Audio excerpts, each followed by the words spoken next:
Most women over 50 have a drawer full of foundations they bought, wore once, and never touched again. A $40 one the sales girl picked, a $60 one some influencer half your age swore by. By noon, every single one turned oily or slid right off. The problem is not your skin, it is the formula. Most foundations are still built for skin that produces oil the way it did 20 years ago. After menopause, everything changed. The foundations never caught up. After 30 years in the salon chair, I put 10 of the most popular foundations through a full-day wear test on real mature skin, scored against the only 4 criteria that actually matter for postmenopausal skin. One clear winner. Number 1. L'Oreal True Match. 3 out of 10. Starting with one that has been in literally every woman's bathroom at some point. This goes on fine and feels smooth for about the first hour. But then your T-zone starts looking like you rubbed olive oil across your forehead. By lunchtime, the whole thing had started separating around my nose and chin, and the formula slid right into the creases around my mouth, making every line look deeper than it actually is. I kept pressing powder on top, trying to mattify, and it just made the whole situation worse because now I had oily and cakey at the same time, which I did not even think was possible until this foundation proved me wrong. I tested this on 3 different clients in my salon chair last week, and every single one of them had the same breakdown by noon, and the next one did not do any better. Number 2, Maybelline Fit Me Dewy and Smooth. 2 out of 10. They put dewy right there in the name, and they were not kidding. But there is a big difference between a healthy glow and your foundation literally sliding down your face. And this crossed that line about 45 minutes in. My nose looked wet by the time I finished my morning coffee, and the foundation started moving around like it was trying to escape. At our age, we want luminosity, not grease. And this formula does not know the difference. I kept trying to give it the benefit of the doubt, but by hour 2, there was nothing left to save. Now, after those first 2, I know you were starting to lose hope.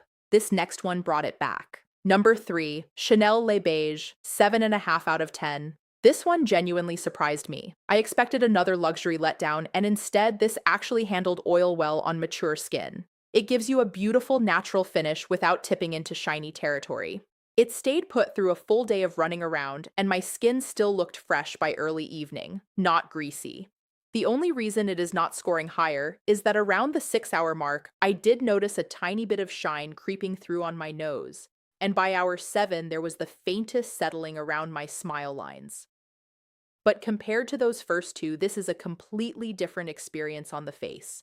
It feels like actual skin instead of a layer of product sitting on top. If you can swing the price, this is a real contender. But not everything at this price point delivers. Number 4, Clinique Even Better. 3.5 out of 10. This one is sneaky, and I want you to watch out for it. It looks matty and controlled when you first apply it in the mirror. You think, great, this is going to be the one. Then around hour 3, your chin and jawline start glistening, and not in a good way. By the afternoon, it had broken down into this strange patchy mess that looked like someone had tried to erase my foundation with a damp cloth. I had a client wearing this to a luncheon last spring, and she called me from the restaurant bathroom asking what happened to her face. Skincare brand name, but it cannot handle a real day on our skin. And this next one was the biggest disappointment on the entire list. Number 5, IT Cosmetics CC Cream, 1.5 out of 10. This earned the lowest score in the entire test, and it was not even close. This turned my face into a reflective surface faster than anything I have ever tested in 30 years of doing makeup professionally. Within 90 minutes, I looked like I had not washed my face in a week. And the worst part is the oil pushed the formula right into every crease and fold on my face, so I got the double punishment of looking shiny and looking older at the same time.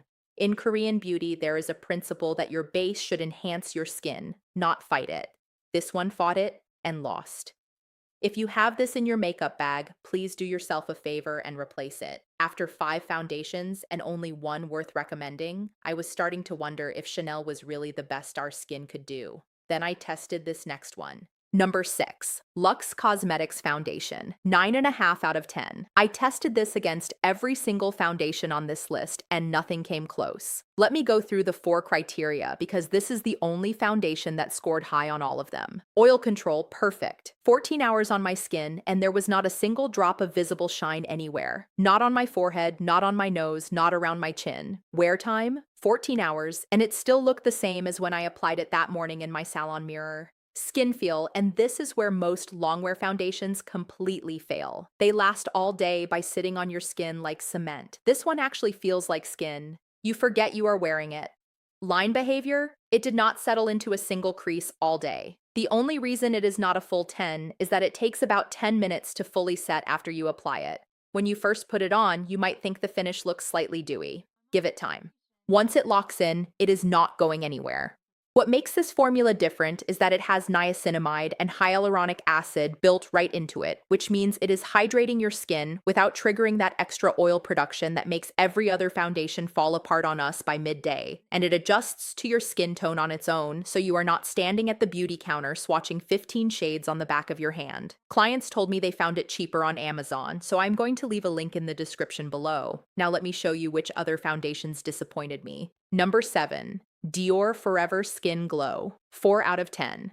Coming right off that winner into this one hurts because I genuinely love Dior's beauty line. This starts off looking gorgeous. The initial application is honestly one of the best in this entire test. But that beautiful glow turns into full-blown oil by hour 4. Wear time was mediocre because the formula started shifting around my nose and cheekbones by early afternoon. For nearly $60, I should not have to blot my face every 2 hours just to look presentable. Beautiful bottle, beautiful first impression, but it cannot finish what it starts. You cannot keep a foundation because it looked pretty for an hour. But this next one actually surprised me. Number 8. Revlon Color Stay, 6.5 out of 10. This held up better than foundations 3 and 4 times its price, and I have to give credit where it is due. It stayed relatively matte on my face for most of the day, and the oil did not really start creeping in until around hour 7, which is impressive for anything you can grab at the drugstore for under $15.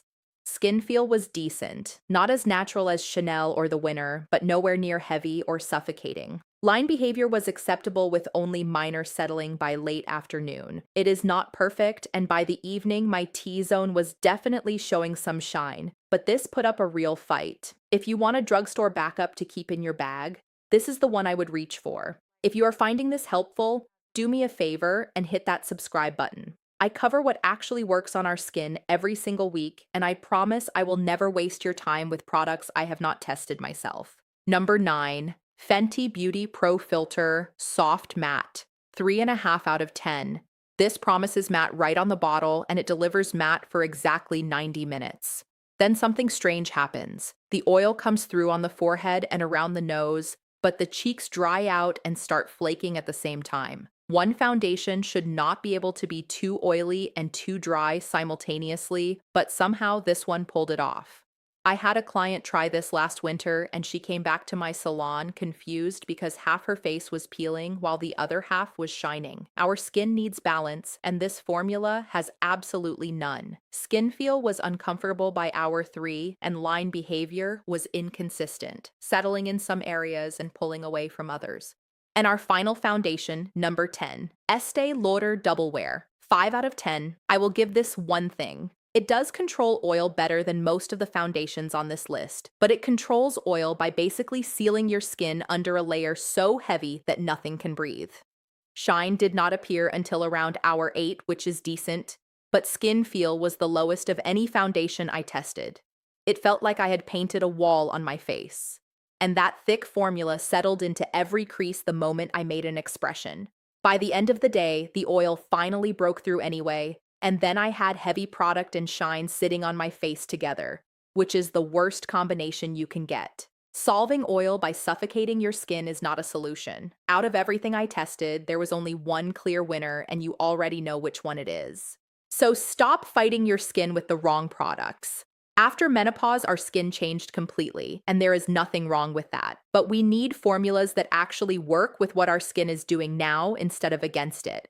You should not have to reapply your foundation 3 times a day or carry blotting sheets in your purse like it is a survival kit. Next week, I am putting 10 concealers through the same test on mature skin, same 4 criteria, same real wear test. Subscribe so you do not miss it. I will see you in the next one.